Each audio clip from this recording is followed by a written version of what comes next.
We just stepped on their face with a hobnail boot and broke their nose. The way to the end zone, and Georgia is going to conquer the Crimson Tide. So how about them fucking dogs? That's what I told them.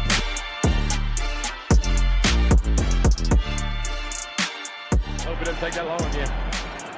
Go Dawgs. We're back. That's right. It's 100 Stanford, baby. We are back in the house.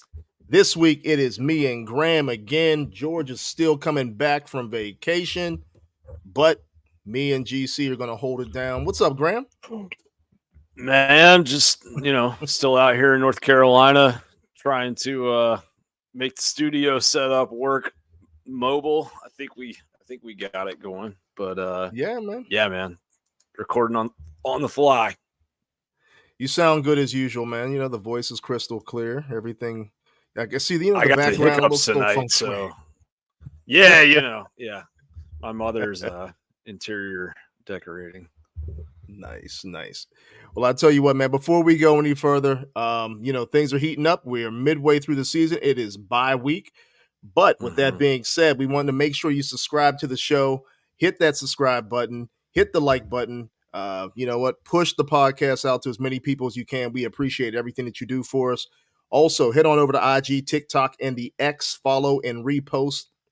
And we only, can appreciate that. Last but not least, become a member of the collaboration for the nation. That's right, Dog Central. Everything wrapped up into one site with numerous dog hosts, our opinions, and your favorite fan interaction. And Graham, you want to drop some knowledge on these people? What's going to be happening down in Athens in a couple weeks? Yeah, so Friday, November 3rd, which is the night before the homecoming game against Missouri, Dog Central and HomeField Apparel will be having an event at the Foundry, downtown Athens. Foundry is now a hotel. Graduate hotels. They have hotels on college campuses all over the country, and one of those is downtown Athens at the Foundry. So we'll be doing from 5 o'clock to 10 o'clock Friday night. They'll be running a pop-up shop. If you are a UGA student or you have a student ID for any school, you can get 50% off any HomeField items that you want that evening. And from 7 p.m. to 8 p.m., we'll be doing a live panel. Alex Kirshner from Split Zone Duo, which is an excellent college football podcast. He will come in and be hosting it. I'll be there. Big G, George Foster will be there. And Jim Wood from I Got a Podcast, and John Smith, who is on, the Dog Central YouTube channel and pod feeds a lot. You probably know him on Twitter as John Tweet Sports. So we'll be doing a little UGA adjacent panel. There's some rumors of some special guests that are much more special than I am that may show their faces as well. So come on down, check it out. And it's a totally free event. You can RSVP on graduatehotels.com. Go to the UGA Graduate Hotel website. And you can also go ahead and sign up now, because if you want to be there for the live panel, make sure you go ahead and save your seat, because there is a limited amount of capacity for that building. Nice, man. I mean, I'm actually jealous. I was on my way. Trying to get you down. I was on my way, and the weather has disrupted a lot of things for me. One thing I don't do. I don't miss the kids' events. I don't miss either one of my boys' events. I get never it. miss it. And but I'm also coaching, so it would be different if I wasn't coaching. It would be different if they weren't like going to be playing for the championship. But my son's game has been moved back because of rain and the weather we had earlier to that weekend, along with him starting travel basketball. So that same weekend. So he's a little bit disappointed, tough. Actually. Yeah, man, it's very tough. I was hoping that you were going to be down there with your boys, because my nephew, I think, is coming to town, and he's about the same age, and so going to put those. Gonna line them up. We're gonna hit. Put the pads on? No. They were gonna was thinking quarterback receiver type action, my nephew's got a big arm, man, for a Nice. 7-year-old. Yeah. But yeah, they're both, he's all up in the flag football scene right now, which I know your youngster is as well. So some other time. Yeah, man, it's a big thing right now, the flag football season. I'm also trying to get my nephew Jacob to play, man. He's the same age. I'm trying to get him, he can be a running back, linebacker, be anything you want to be. Just make sure you come out and play, Jacob. That's all I'm saying. Just play with us. There you go. But hey, man, you were in town. Did you happen to see that game? Did you happen to see Georgia and Vanderbilt? That's what we got to talk about. Of course. First. We got to talk. I was not at the game, but I did see the game. Yes. But we have to break that down, man. What are your thoughts on Georgia, Vanderbilt? Off the top, I thought it was very vanilla on offense and defense, to tell you that, to be honest with you. But what are your early thoughts on that game? I think vanilla is the correct word, right? Like, what do we know? And I mean, I think one of the things that we try to do on this podcast, one of the things that I try to do at Dawgs Central is, help people understand what they're watching, right? And what you were watching on Saturday in Georgia Vanderbilt was like a textbook Kirby Smart, long con special is what I call it in 12 takeaways. Like, Georgia dominated that game in every conceivable facet except for turnover margin. Over 300 more yards than Vandy. They had the ball for the vast majority of the game. Yards per play, over a 2.0 net yard per play advantage, and they ran like 40 more plays than Vanderbilt did. Everything in that game would cook up for like a 50-6 or a 70-0 type of score. Yeah. But Georgia in games like that, they like to use people get upset, especially like people that are going to listen to this from other fan bases. They'll get upset when they hear this, but Georgia uses SEC games as practice. They do. Not all of them, but oh man, it's about to go viral. Well, they do, man. Like, Georgia had been not very good at running inside zone throughout the season so far this year. What did they do on Saturday? They ran inside zone concepts right at Vanderbilt over and over and over, straight up the middle. Nothing fancy, just like, boom, we're gonna hit you. I believe it was 16 times that they ran inside zone in that game, and they did it for, let's see here, inside zone. Inside zone and inside slam. Like, that's what they ran. 16 times they ran inside zone read for 206 yards on 16 attempts. And then they ran inside slam 12 times. And those attempts average 16.4 yards a carry. Like, this was a get-right game for the middle of Georgia's offensive line and for their zone rushing attack. And we saw at Auburn, right, they struggled to run zone. They finally got some stuff going on the ground in the late third quarter, running gap scheme outside the tackles. And then against Kentucky, they came out and they sort of continued doing that with that outside running attack. In this game, they finally, I think, for the first time this year, even against like some of the other lesser teams that they played early in the schedule, they really have not run inside the tackles well.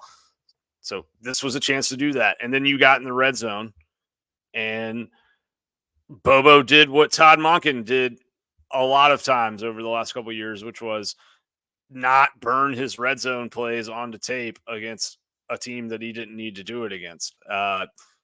2022 Kentucky game comes to mind, that 16-6 game where Georgia, I think, like, really struggled in the red zone. This was the same type of story, and Georgia really didn't struggle that bad in the red zone, but like, they never punted in this game. And on Twitter afterwards, I had people in my mentions saying the offensive coordinator, needs to be fired. Like, that's absurd, man. Yeah, exactly. It's absurd. And I thought from my perspective, in terms of like what you want to see from Georgia to become more complete as an offense, they check those boxes with the inside run game. Against Kentucky, it was all outside receivers. Carson Beck had, I think, like 16 or 14 attempts outside the numbers in that game. Mm-hmm. This week, it was let's get Lovett and McConkey involved. Let's work our inside receivers, which obviously they're going to need once we get to, talking about the loss of Brock Bowers. So other than the injuries, I thought they did everything that you wanted to see them do to indicate that their ceiling is very high as a football team and that they are going to reach it before the end of the season. Yeah, I mean, when you look at what they did against Vanderbilt, Dejon Edwards, I mean, that's the first name that comes to mind. You start talking about running in between the tackles and running up the middle. 20 carries, 146 yards. But what I loved about his game this past game against Vanderbilt was his ability to be able to not only hit the hole, but get to the next level, make a guy miss. You know what I mean? That was special from him. You could tell he is coming back off that injury. His leg is feeling better. His knees feeling much better. And that actually creates a lot of balance to this offense, man.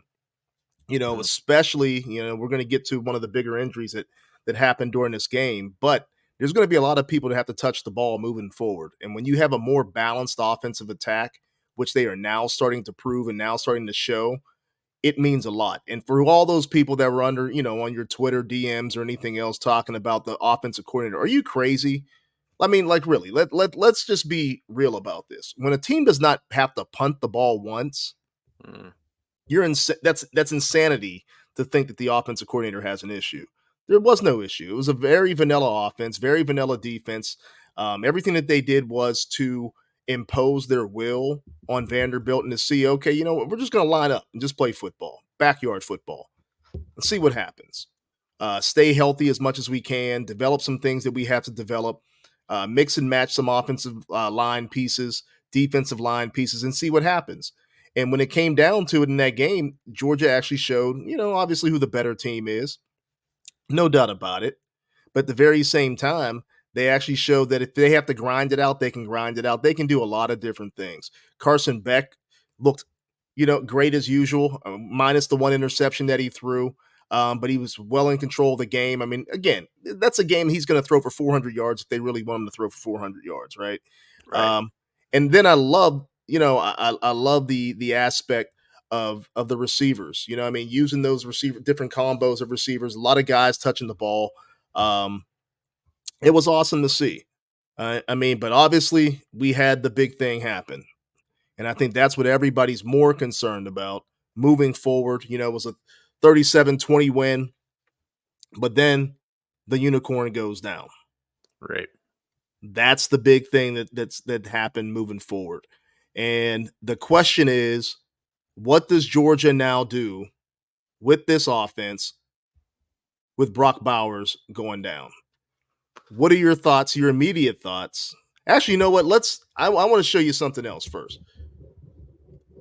This is what Mark Richt had to say. When it comes down to as a head coach and what he tells his team. I think the players understood it really. They know how good these guys are. They know how valuable they are to the team.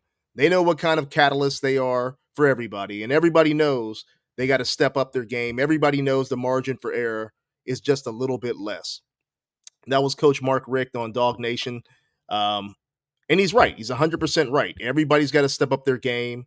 But you know what? There's a lot of guys that have been waiting to get their turn. A lot of guys that have been waiting to step into the shoes of a Brock Bowers to make their mark. And I think this is where we're going to really see if this team has what it takes when they're really tested and their back is up against the wall. But what are your thoughts with Brock Bowers going down, man?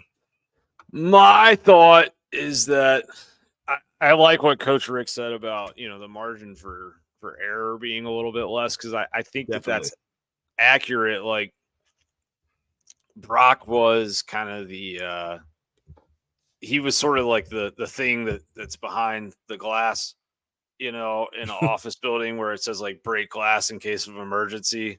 Yeah. Like at Auburn, Georgia broke the glass in the case of an emergency, and when they were tied in the fourth quarter of a SEC road game, and he, carried them in that final drive and throughout a lot of that fourth quarter.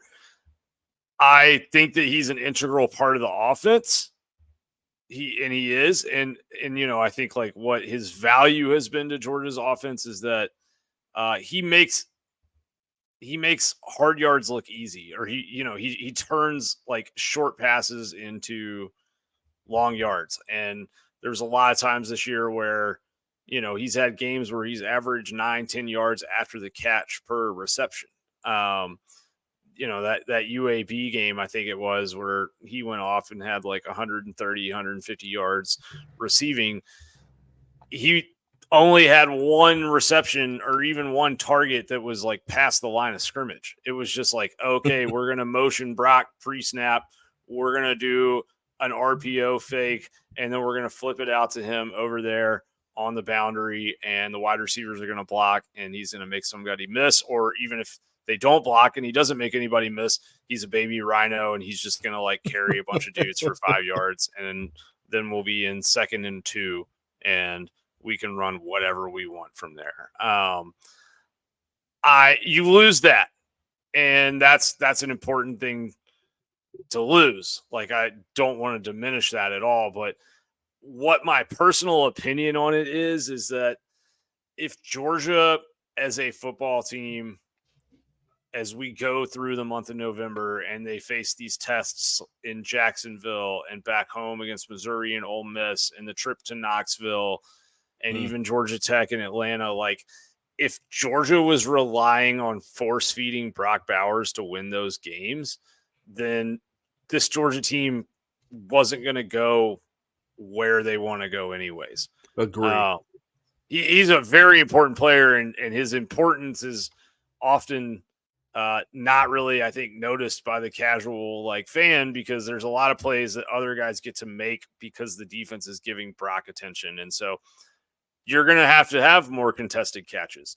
You're going to have guys that, are able to split a corner and a safety with their speed. Like, guys are going to have to do things that they haven't been being asked to do. But Mike Bobo has shown every week, especially in the big games, that like he knows how to scheme guys open. And at times that's been Brock Bowers that he's scheming open, but we really saw the offense run through the boundary receivers and the running backs to start the Kentucky game. And then Brock got his in the 3rd and 4th quarter. You know what I mean? So yeah, it's a bad injury and it sucks and all of that. But like, I don't think it changes the expectations for Georgia. Like Vegas is probably going to factor that into their lines about a point and a half. Right. This isn't a touchdown a game type of injury, even if it feels that way for a lot of people right now. But what's funny though? You just mentioned something. It's not that type of impact in terms of the points. But when you look at what Mike Bobo was doing, if you go back and look at Oscar Delp's catches, they were similar plays that Brock Bowers would be running. The only difference is that they're going to be, the defense is going to be keyed in on Brock Bowers. I mean, with Delt being wide open, Brock Bowers is going to have 2 guys on him, but he's still making that catch. You know what I mean? So in a way, it almost opens up the offense a little bit more and spaces out the offense for a lot of guys to make some impactful plays. By no means, though, am I saying that Oscar Delt, that Lucky, or Brock Bowers. By no means am I saying that. I mean, we're talking about a once in a lifetime, generational type tight end that's playing for Georgia right now that's down. But one thing that you have to trust is that this team is recruited well. This team is poised to be able to handle a lot of injuries. That's why you recruit well. That's why you continue to bring in 4-star after 5-star after 4-star after 5-star to make sure you have enough depth in case things happen. In a lot of cases, when you kind of look at this injury, although it does suck, I mean, you mentioned that it sucks, right? But we're talking 4 to 5 weeks, 4 to 6 weeks, and we're talking about an injury that In a lot of cases, he can come back, around that 4-week period. Just depends on how well he's healing up. But you have the bye week that kind of gets you away from it. You have the Florida game, which you kind of think that you're going to go in and kind of handle. You got to get past Missouri, and then you start reeling it back around Ole Miss and Tennessee. This team is good enough to win those games without a Brock Bowers. But I'm like you. You made a very perfect statement, Graham. If the offense was going to be built solely around Brock Bowers to begin with, going down this stretch, this back nine, so to speak, they weren't going to win all those games doing so. It's impossible. You cannot build your offense around one guy in the SEC and think that you're just going to, impose your will on that team. The run game has to be moving. The pass game has to be, spread out a little bit more. And those things are now starting to come around, right? You have Bronson Robinson, who's supposed to be coming back off of injury, and he's going to be inserted into the lineup coming around soon. So wait. Am I dreaming? Did I hear that somewhere? That Branson Robinson was coming back? No. He's got a blown out patella. He's out for the year. No, who else? There's somebody that's coming back, man. Roderick Robinson. Roderick Robinson. Yeah, I'm sorry, my bad. Yeah. There's a lot of Robinsons, man. Mr. Robinson's neighbor. I know. Yeah. So yeah, I mean, we got backs getting back healthy, and that helps, right? Because you got Kendall Melton, who's been banged up, and every other game he seems to have something that kind of jumps up and bites him a little bit. But when you have balance, you are able to compete. And one thing I loved about this past game, they were able to show more balance, and they're going to have to do so moving forward without Brock Bowers. And I it's something that you kind of look forward to. I mean, you're going to have to have life without Brock Bowers going, next year anyway. You might as well see it now, and see what this team is able to do with Carson Beck fully being the starter and everything resting on and riding on his shoulders, so to speak. It's going to be interesting to see where this team goes moving forward. It is, and I think for Georgia, in a way, this might make them more dangerous. I think it makes them less predictable for sure. Yes, definitely. The drawback, obviously, is like you don't have that safety valve that we were talking about earlier.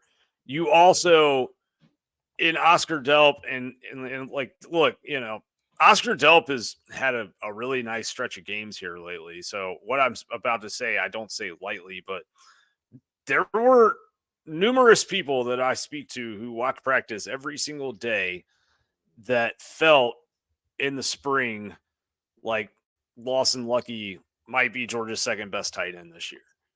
And, I've heard that. Felt like he came in and as a blocker, was further along than any of the freshmen they've seen since Darnell on the tight end position. Mm-hmm. And then they felt like that, his route running was already probably the cleanest in the room. And that includes Brock, who is a mutant, but that he's not a guy that runs like super, super crisp and precise routes. Doesn't matter. Obviously it hasn't hurt him. Right. But, right. Point being, I think Lawson, in my mind, was always sort of like, man, there might be a game where they like slip him out there as an inline tight end in a heavy formation, and the opponents are going to think he's coming in to run block, and then he's going to leak out on some wheel route, and he's going to run past everybody for a touchdown, and that's going to be this big play, or he's going to go off in the second half of some playoff game when they need sort of something that no one's expecting. You don't have that luxury anymore with him or Oscar. Like, you got to use those guys now. They got to get involved. But the idea that Georgia's about to like abandon 12 personnel, I wouldn't be so sure of that. The offense has been built around two tight end sets. They were running two tight end sets with John Fitzpatrick, who was a nice player and a really good blocker, but he was not as good as Delt, Brock, Lucky, or, maybe even Spurlin, especially from a pass catching standpoint. Like, I don't know. Does the 6'7" freshman tight end slip in there and catch a ball off the crossbar of the goalpost in the red zone in the SEC championship game at some point. Like there's guys in there. And I think that truthfully, you're going to see them find a lot of space in the middle of the field maybe now, because teams are just going to double down on trying to stop other players. And Bobo deserves the benefit of the doubt on this one. Like we've seen him call some games where he gets into a really nice rhythm of, getting different guys the ball and getting those guys the ball in different parts of the field. So it would be wrong to say that I'm not like worried about Georgia, because I definitely think that, for Beck, Bowers became this security blanket of sorts. But I think that this might bring about like Final Form Georgia in a way where you see them really working those boundary receivers. You see Carson throwing more of those 50-50 balls that he hasn't really had to throw at this point because there's guys open other places. And I think you might, have all of that happen in some narratives around wide receiver recruiting and still have Brock Bowers for the college football playoff and SEC championship. Well, I'll tell you what, you're not the only person that's talked about Lawson Lucky. I mean, we had DP on, David Pollock on a few weeks back, and he was excited about Lawson Lucky getting an opportunity to step onto this field. We talk about the loss of Darnell Washington, and they believe that he's like that elite style blocking tight end, right? When we start talking about that 12 personnel, we don't see him a lot, because a lot of times what they do is when they have that 12 personnel and they do have, it's Brock on the field, it's always been Oscar Delp on the field at the same time, right? Now you're going to see maybe Delp and Lucky. So it actually adds a different element to your offense. It adds a different element that we have not seen since last year with Darnell Washington and maybe the unicorn out there at the same time. But I'm like you. I think that it adds a different element to this entire offense that we have not seen all year. When everything is kind of going through, and even as a fan, right, you're watching the game and you're saying, okay, oh boy, we're in a tough stretch. What's going to happen? Third down, we got to get the ball to Brock. We don't have that luxury anymore. Carson Beck doesn't have that luxury anymore. Now it's really spreading that ball around, making sure, like you said, those 50-50 balls with guys that I believe they can go up and get it. You got Rosamie Jack Saint who can go up and get that ball, right? You got bigger receivers. He can catch anything, right? Ra Thomas. I mean, he's that dude. When you moss someone and you get the autographed gloves, I mean that's telling you something, that you have a special receiver in your locker room. And I've been waiting for him to touch the field all season to really be a key focal point of this offense. And he's that type of elite receiver that can be that focal point. So I think we're going to see a lot of different things, along with utilization of the run game with Dejon Edwards. Like I said, playing well, playing much better, healthy. Dylan Bell. I think we get this a chance to see a different style of Dylan Bell, really being able to utilize his skill set, which is able to, his ability to be a running back, to be that slot receiver, to be that X, that Z, whatever he needs to be for this offense, he's able to be. It's going to be interesting going down the stretch, but I think what we really have to focus in on over the next couple of weeks, it has to be that defense, man. It has to be that defensive line, because that was vanilla also. Oh, sorry, folks. That was vanilla also on the defensive side of the ball. But I still need to see pressure from that front four. I need to see some attacking from that front four. And I think they've been vanilla on purpose, man, because they do realize that this stretch, this back nine, so to speak, starting with Florida next week or after the bye week, is going to be the toughest stretch of the season. And hopefully this defensive line can really start putting some pressure on the quarterback, because without putting a lot of pressure on the quarterback as it is, they're causing a lot of turnovers. The secondary's been playing lights out. I mean, Tyke Smith with another interception. I mean, there should have been 2 or 3 more interceptions in that game, quite honestly, against Vanderbilt. But that front four, man, they gotta put more pressure on them. What are your thoughts as we head into this bye week? What do you want to see? What do you want to see developed as we move forward? What I would like to see developed for Georgia as they move forward would be, The only unit I really have concern about, which is just going to blow my mind that I'm about to say this out loud about a Georgia football team after the last 2 years, but the only concern I really have at the moment is the defensive line. And that's it. It's not really about the run game. Like, I think they're doing a very good job in the run game and sometimes a great job in the run game. But like, there's just not any disruption happening, man. Not with the starting front four.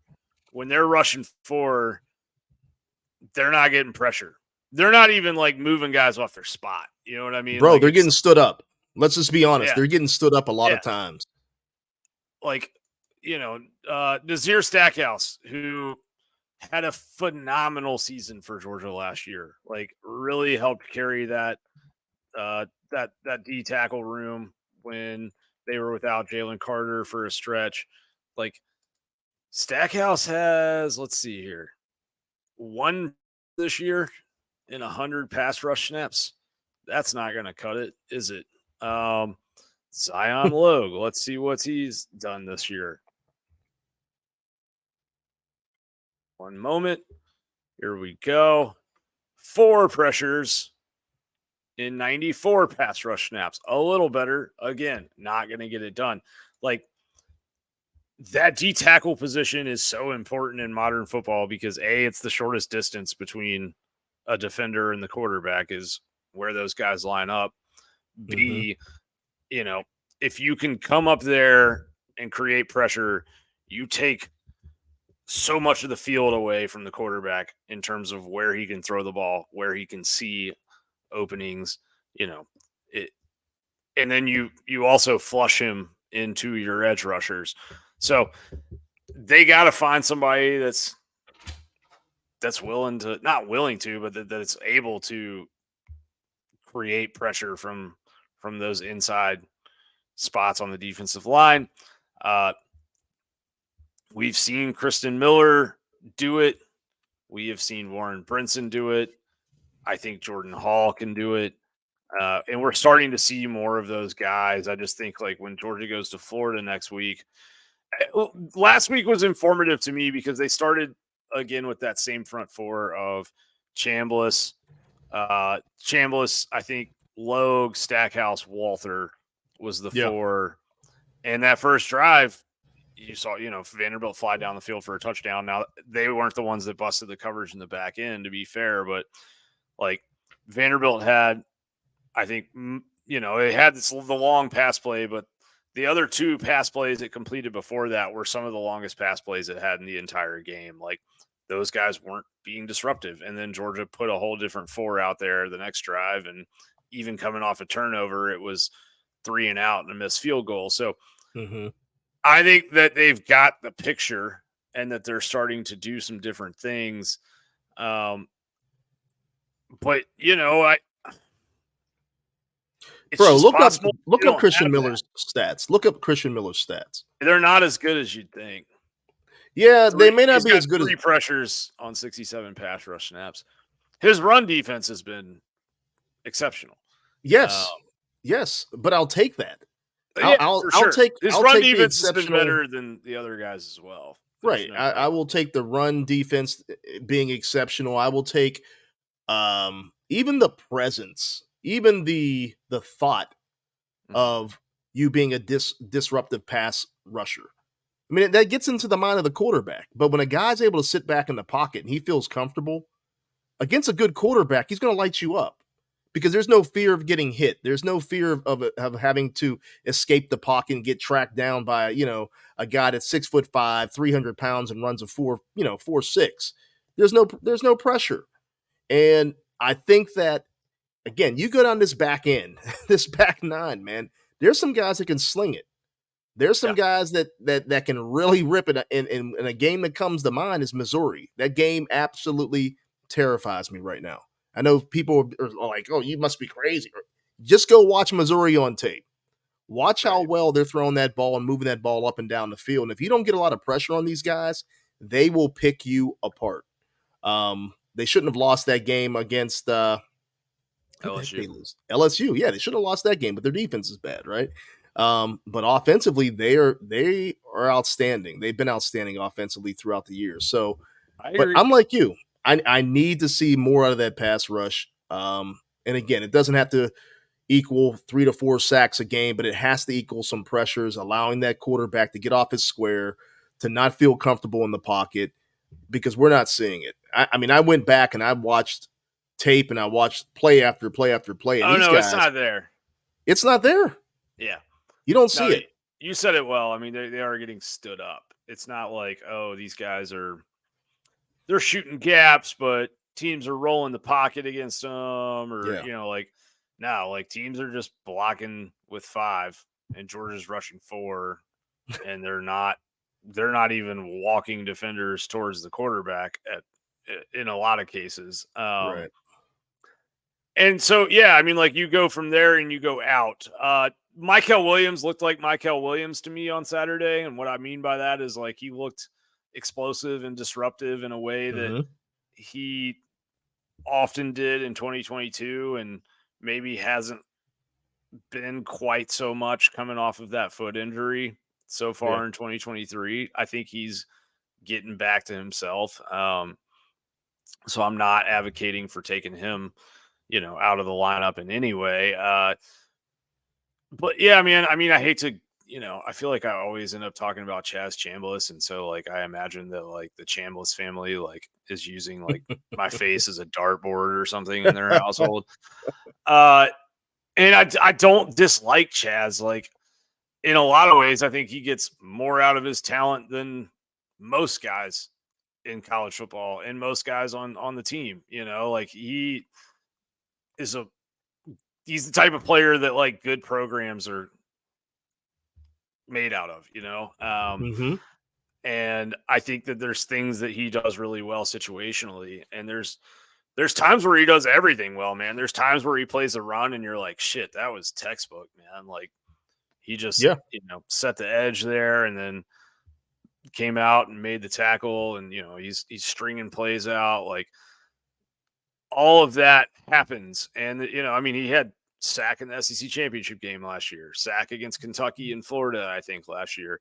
We have not seen him get as much pressure, it feels like, this year. And to me, I feel like the argument for playing him is like, well, there's some downside at times in the run game, but on passing downs, you feel good about his chances of winning. And I don't feel like he's won enough to justify the drawbacks of having him on the field against the run.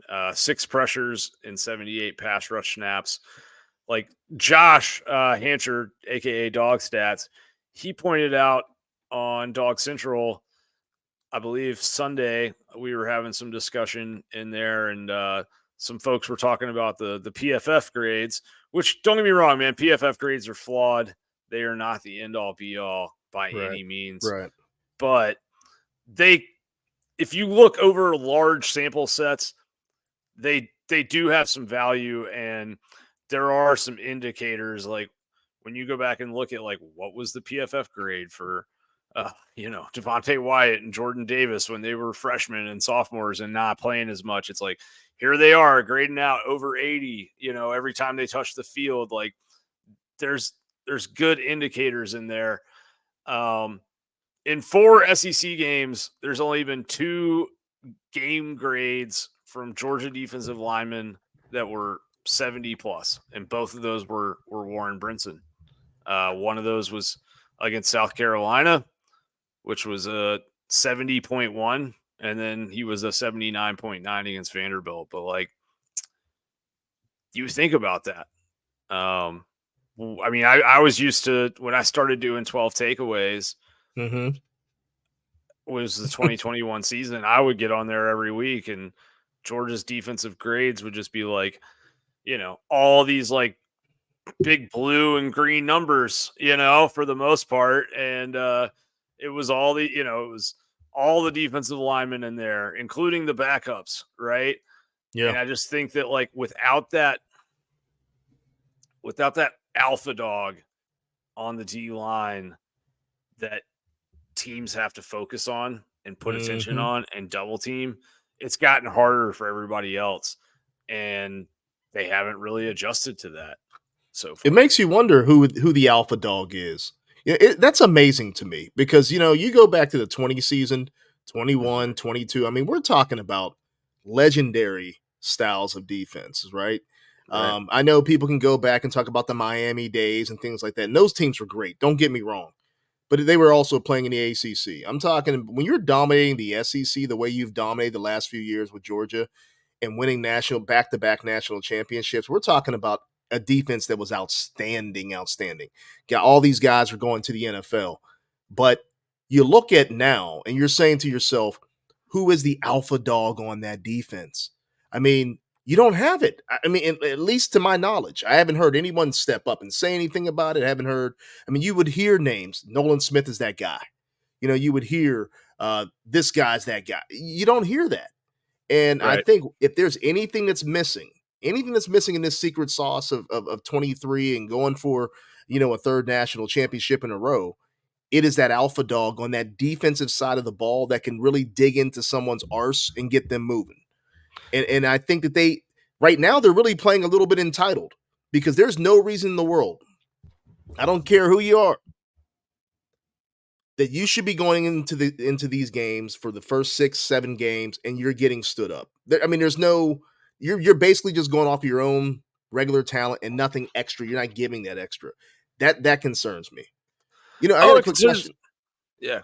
No, I was wondering, what's Jalen Walker's stats? You have his stats over there? Because I think he Yeah. should be getting a little bit more playing time as well, bro.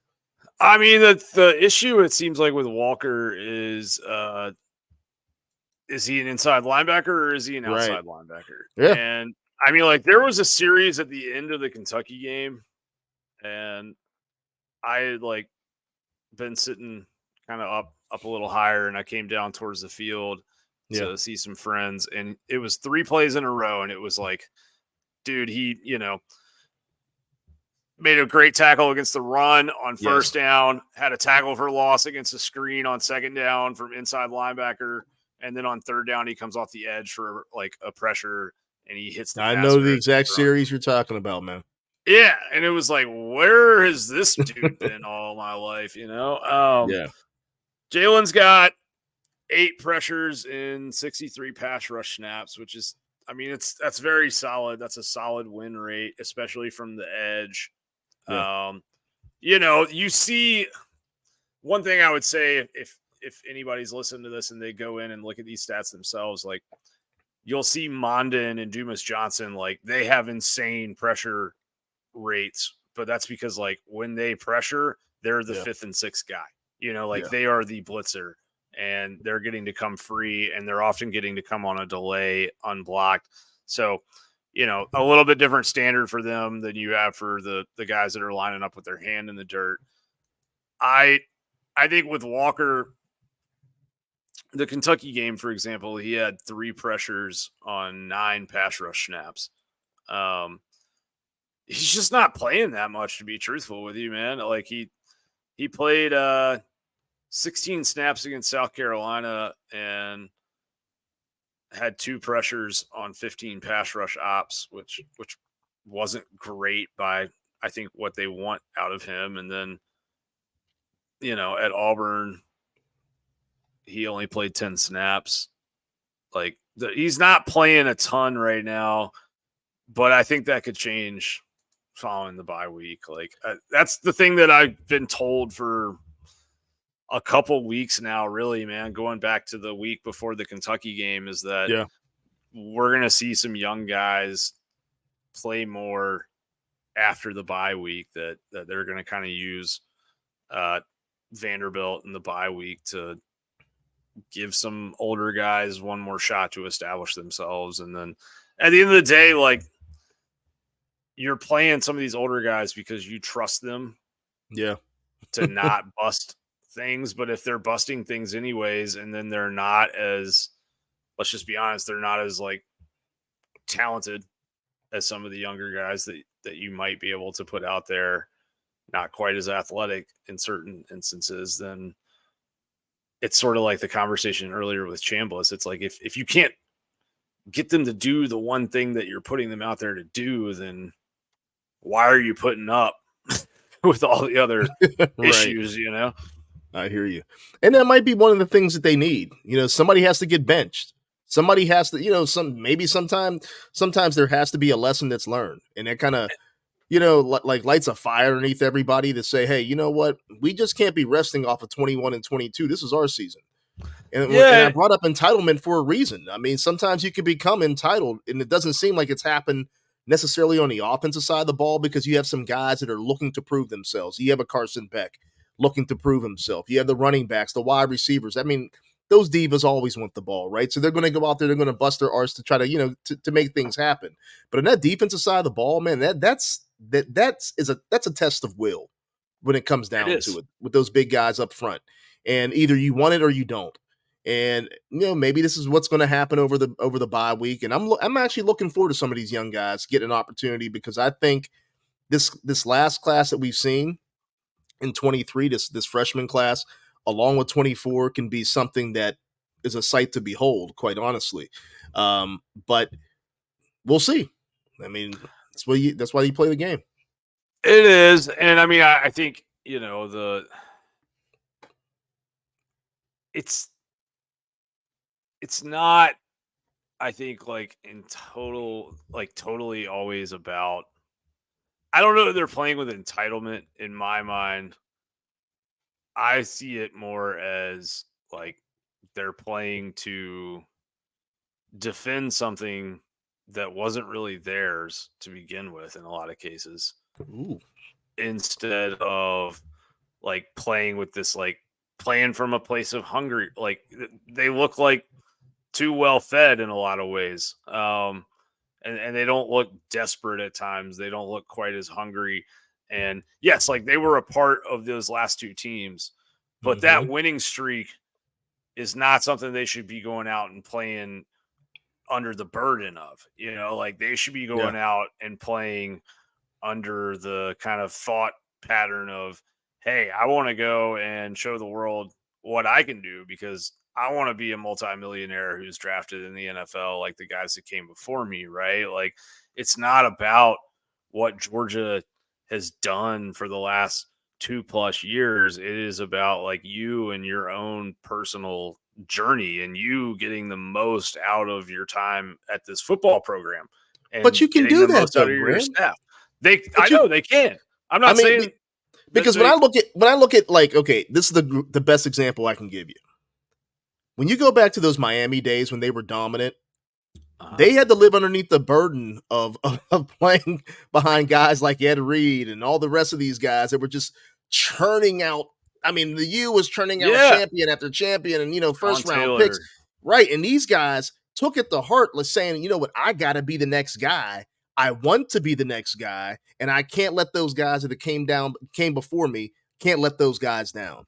Well, I mean, I don't know. Can they get Nolan to come in on the bye week and chew some ass? You know what I'm saying? Like, maybe. I don't know. They need somebody. But my point is, I mean, look, man, you're talking about this is why nobody's ever done this before. Like, yeah, it's the truth. And I mean, I just think that you're dealing with a team that I do think has come together from like a trust standpoint. Yeah. Like that Auburn game, I think brought this team together the way the Missouri game brought the 2022 team together. True.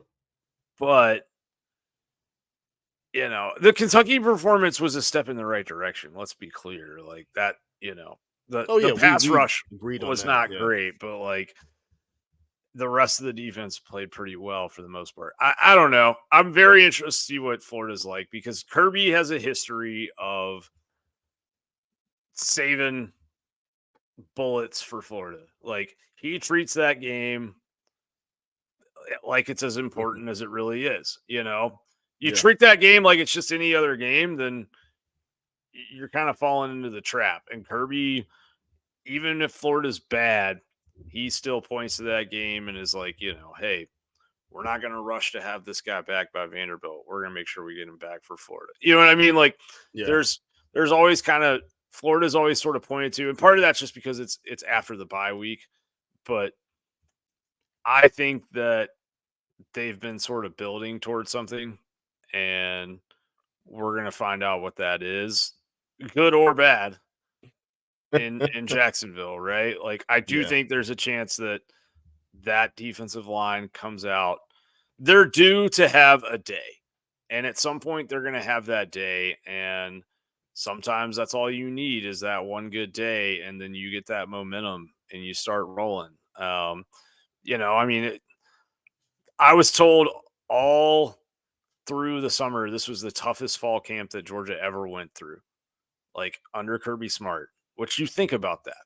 Even when he was coming in early and building his culture, like he worked these guys harder than he's ever worked any team, and it's because of those entitlement things that we were just talking about. But I also think it's because he knew the type of schedule that he was going to start the season with. There's a lot more guys on this team that have been dealing with injuries than a lot of people realize. Yeah. You never know, man. Maybe they come off the bye week and they're healthy and they're, let loose a little bit. And we do see Jordan Hall, instead of playing, 5 or 8 snaps, he's out there getting 20 to 25 snaps a game, and 12 to 15 of those are pass rush snaps, and he's swallowing Graham Mertz up, shooting through the A gap. Like, those are all within the realm of possibility. But what I can tell you is that there's nobody that's probably more disturbed by this than Kirby is. It'll get figured out. Like, if there's anybody that can figure it out. I'd say Trey Scott's probably disturbed. Well, of course, but yeah, Georgia. The thing about this, man, is that Georgia.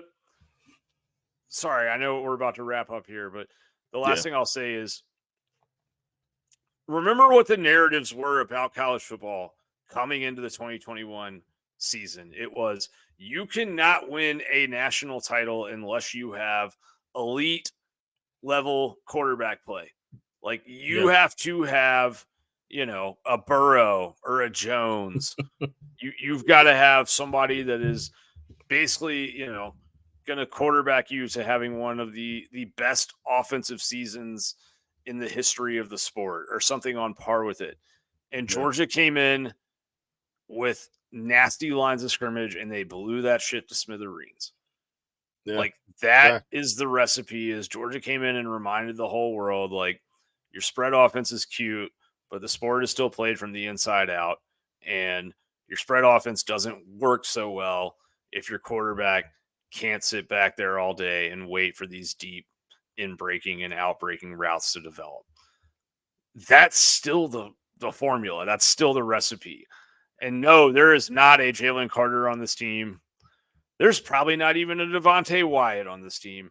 But that's how this whole thing was built. And I think that you're going to see some things come full circle. Because the offensive line, we were having all these same discussions about the offensive line a few weeks ago. And they have gotten their shit straight.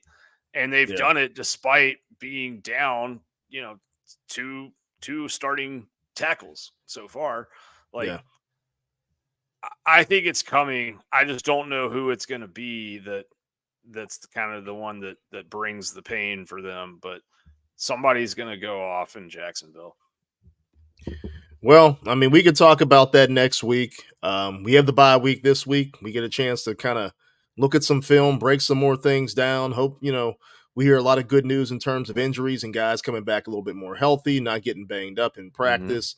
But we can talk about that next week. We'll have a great show next week. I can't wait to talk about it with next week. Yeah, man. I'm almost ready to take off the entire week and just sit around and vegetate and watch film, and then watch some of his film as well, and just make myself happy for the next week or so. I can't wait. Tape. Yes, sir. Yes, sir. But hey, man, what are you going to be watching this weekend, man, before we get up out of here? I mean, no Dawgs. Buddy. Well, I mean, it's Bama, Tennessee, and it's Ohio State, Penn State. Those are kind of the two marquee matchups, as they say. But I'm interested to see those games. I'm also kind of I'll have an eye on some other spots. I feel like you know UCF at Oklahoma could be an interesting football game. I want to see South Carolina, Mizzou. I want to see Duke at Florida State, Yeah. Utah, USC. That's all going to be fun stuff. Yeah, man. I mean, I brought up Mizzou. I'd tell anybody to go watch those guys play. I mean, it's a They're home fun to game for watch. them. Very fun. I mean, Burton is insane, and where Yeah. they place him all over the field. It's similar to like Brock Bowers. He is their Brock Bowers. You know, what I mean, he opens up so much for them. It's insane. But I'm looking forward to that Ohio State Penn State game. What? Give me your predictions for Ohio State, Penn State, and Tennessee, Bama. Ooh, wow. I'm sorry. It's at Ohio State. No, it's okay. It's at Ohio State. You know what? I still got to go with the Buckeyes in the horseshoe, man. When you start looking at that, I mean, it's a big game. Franklin does not play, he doesn't coach well in big games. He doesn't have that great record. And I think they're another year away from Drew really having full command of that offense and being able to do what he wants to do. But I don't think they have the horses that can really keep up with Ohio State in the shoes. So I'm going to go Ohio State. It's a tight one. It's tighter than usual, though. 27-20, Ohio State in the shoe. I think the spread is 4.5. Yeah. That sounds about right, doesn't it? Yeah. Yeah, but I'm with you on your logic. I think that for all of the hype about Penn State and this being their year and all of that, I think that is kind of a product of just to be honest, it's a little bit of a soft schedule that they've had to this point. Yeah. You'll look at Drew Allar, he's not stretching the field and he's not competing passes deep. So unless they're saving it, which maybe they could be, I don't know if this is the week that starts happening all of a sudden. And if it is, then hats off to Franklin for the long con, taking a page out of Kirby's book. I respect it, but I think it's going to be, all of that hype and then the usual Nittany Lion letdown. I'm going to say, I think it is low scoring. I think it's going to be like a 24-20 kind of game. I think it'll be close, but Penn State will have a final drive that sputters out at like the 30-yard line. Tennessee, Bama. Who you got? Tennessee, Bama. Oh man, I've been going against Bama all year long, and 9-point spread. Jeez, it's a big spread. That's too big for me. I'm still gonna go Bama.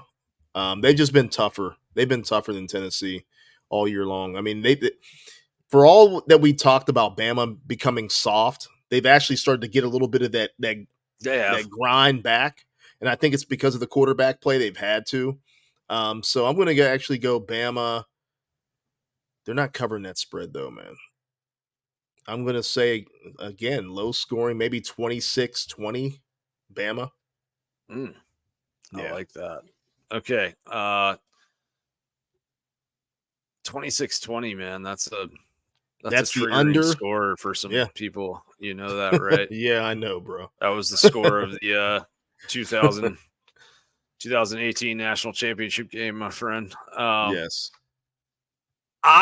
So the thing that scares me for Alabama is like they got off to a hot start last week and then they couldn't score. And that was against Arkansas, who was giving up points to everybody. So I got a weird feeling, man, that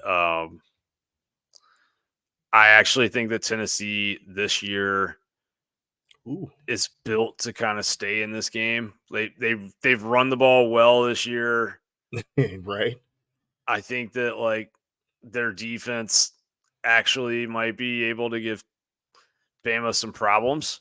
Because I think Bama's passing game, it runs through Nyblack, the tight end, and it runs through Burton on the outside. And that's about it right now, Yeah.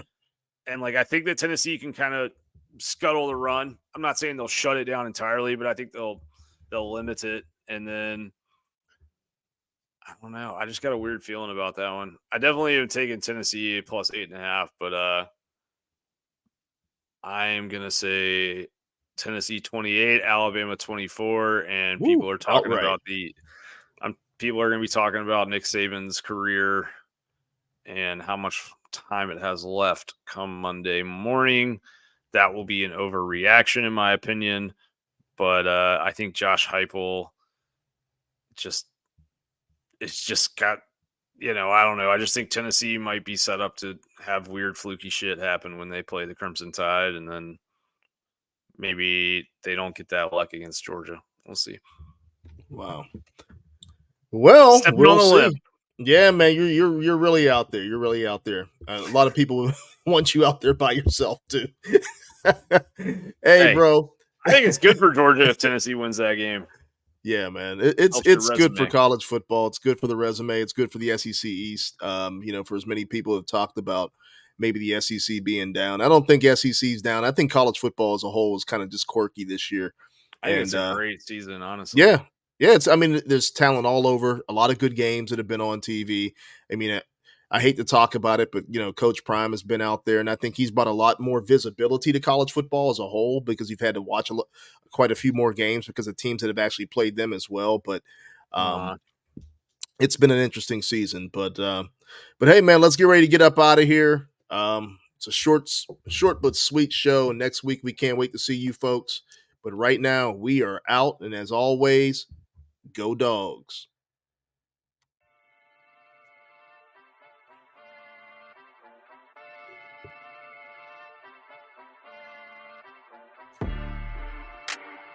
Thank you for listening to the 100 Sanford Podcast. Tune in weekly to hear fresh content from the 100 Sanford Podcast every Thursday, but also with some pop-up shows every now and then as news breaks. You can also follow the content on our website, www.100sanfordpodcast.com, and email us at dogs@100sanfordpodcast.com. Lastly, reach out to us on social media streams. For Twitter, it's @100Sanford, but on IG, TikTok, Facebook, and other accounts, it's 100 Sanford Podcast. All right, folks, that's it. And as usual, see you at 100 Sanford.